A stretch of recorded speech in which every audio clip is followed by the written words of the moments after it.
How significant is this deal?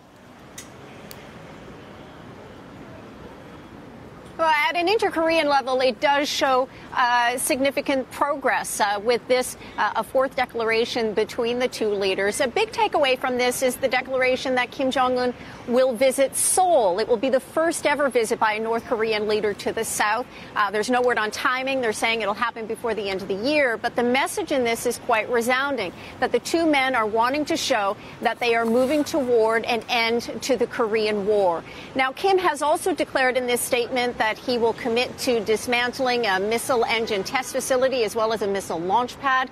These have been key sites in helping develop his ICBM program. He's also saying he's going to allow inspectors to watch. And he is saying that he will take steps towards dismantling his main nuclear complex if the U.S. will take corresponding measures. And this is where the cryptic language begins, because what Kim is effectively saying here is that he wants a commitment to end the Korean War, whereas the U.S. is looking at it from the other approach. They first want these steps by the regime in North Korea to dismantle its nuclear program, and using a peace treaty as the reward for that.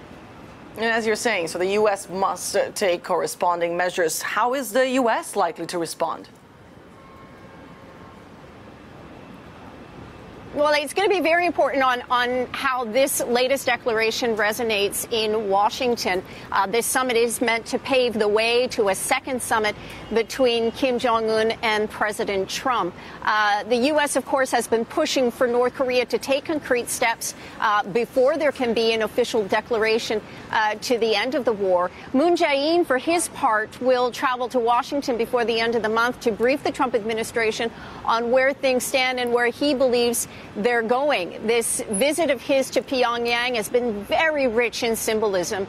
He's going to be eating in restaurants with North Koreans. He'll watch a performance of the amazing mass games as well. There were tens of thousands of people who lined the streets to greet him. And consistently, we're seeing what appears to be genuine warmth between these two leaders. The big and looming question, of course, is whether all of this messaging and warmth between these leaders can translate into real policy. The statement, this declaration, is still light on details. It is still somewhat vague. There is no prescribed schedule for denuclearization, nor any sense of what the next steps are.